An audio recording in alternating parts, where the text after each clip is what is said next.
Hello friends, Hindi के सभी विद्यार्थियों का एडुफैक्ट के प्लेटफॉर्म पे हार्दिक स्वागत है।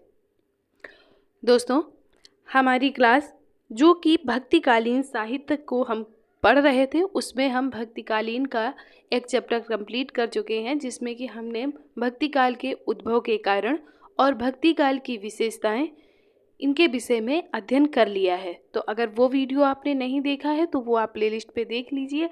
आज के वीडियो में हम भक्तिकाल में कौन कौन से कवि आते हैं, किनके बारे में हम पढ़ेंगे, इसके विषय में देखेंगे। और इसके पहले हमने आदिकाल को कंप्लीट कर लिया है, तो अगर वो आपने नहीं देखा है तो वो भी आप प्लेलिस्ट पे जाके देख सकते हैं।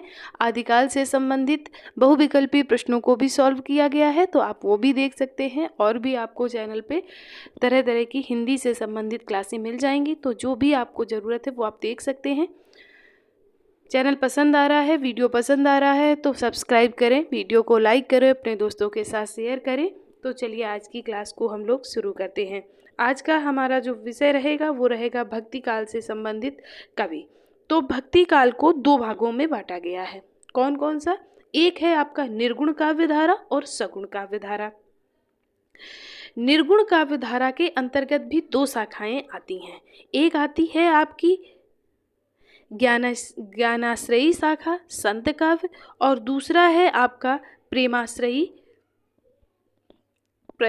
शाखा या सूफी काव्य। तो निर्गुण भक्ति के निर्गुण काव्य धारा के अंतर्गत जो आपकी ये ज्ञानाश्रयी शाखा है, इस ज्ञानाश्रयी शाखा में कौन कौन से कवि आते हैं इनके बारे में देखते हैं।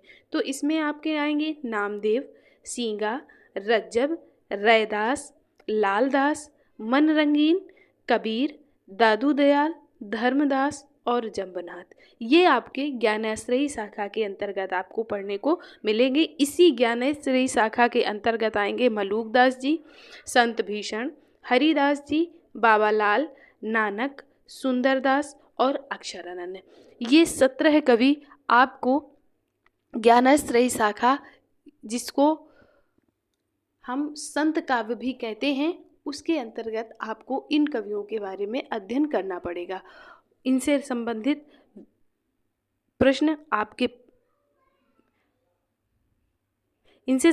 प्रश्न आपसे पूछे जाते हैं एग्जाम में।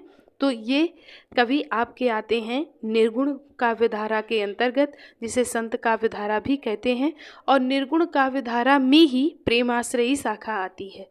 प्रेमाश्रयी शाखा, इसको सूफी काव्य भी कहते हैं। ज्ञानाश्रयी शाखा को संत काव्य कहते हैं, प्रेमाश्रयी शाखा को सूफी काव्य कहते हैं। और प्रेमाश्रयी शाखा के अंतर्गत आपके कवि जो आते हैं वो आते हैं असायत, गणपति, आलम। वो गणपति चंद्रगुप्त जो हम आदिकाल में पढ़ रहे थे वो अलग हैं, ये गणपति अलग हैं।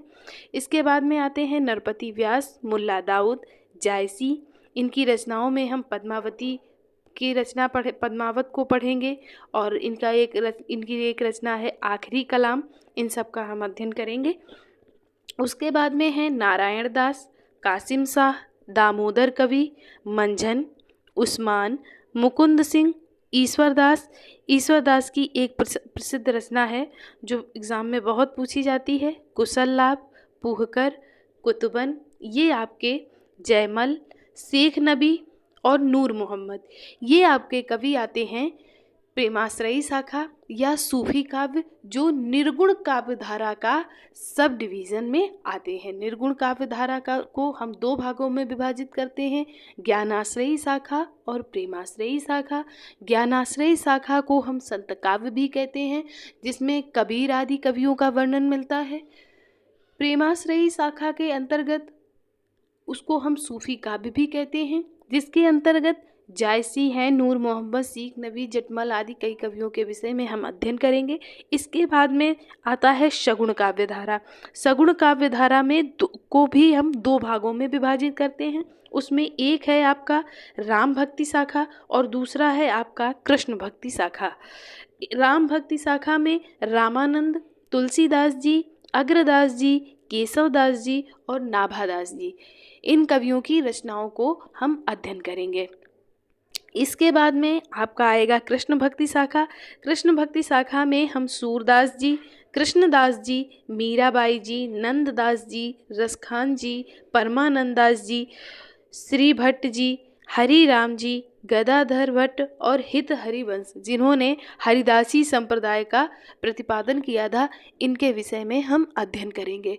कुछ कवि हैं जो कि छूट गए हैं, जैसे कि रसखान जी हैं, रहीमदास जी हैं, जो कि कृष्ण भक्ति शाखा से बहुत ज़्यादा संबंधित है। इनकी रचनाएं जो वात्सल्य प्रेम को दर्शाती हैं, जैसे कि सूरदास जी हैं, जिन्हें वात्सल्य रस का सम्राट कहा जाता है। इनकी जो रचनाएं हैं उनसे वात्सल्य उमड़ता है, इसीलिए सूरदास जी को वात्सल्य रस का सम्राट कहा गया है। इनके सभी विषय में हम विस्तार पूर्वक आगे की वीडियो में अध्ययन करेंगे।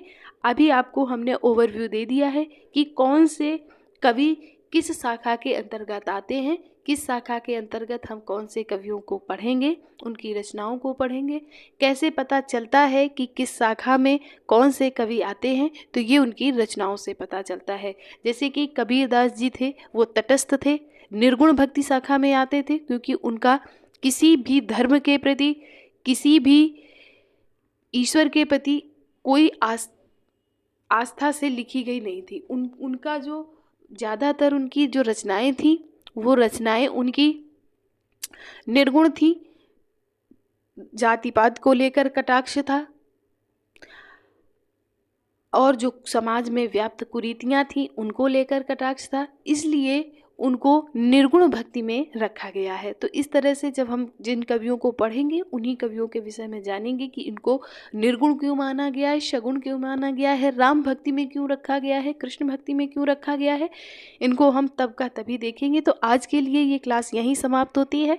ये भी आपसे प्रश्न पूछ लिया जाता है कि ये कवि किस भक्ति धारा से संबंधित हैं, तो आपको ये भी याद रखना है कि कबीर किस धारा से संबंधित हैं, जायसी किस धारा से संबंधित हैं। तुलसीदास जी का तो स्पष्ट समझ में आता है कि वो राम भक्ति शाखा से है, लेकिन कुछ कवि ऐसे हैं जो हम ऐसे नहीं पता कर सकते। तो आपके लिए इसीलिए ये क्लास आज आपको दी गई, ताकि आपको ये पता चले कि कौन से कवि कौन सी धारा से संबंधित रखते हैं। इन कवियों के विषय में आगे की क्लास में हम विस्तार पूर्वक अध्ययन करेंगे। तब तक के लिए धन्यवाद। वीडियो पसंद आया हो तो लाइक करना बिल्कुल नहीं भूलें, दोस्तों के साथ शेयर करना तो बिल्कुल भी ना भूलें। सभी का बहुत बहुत धन्यवाद।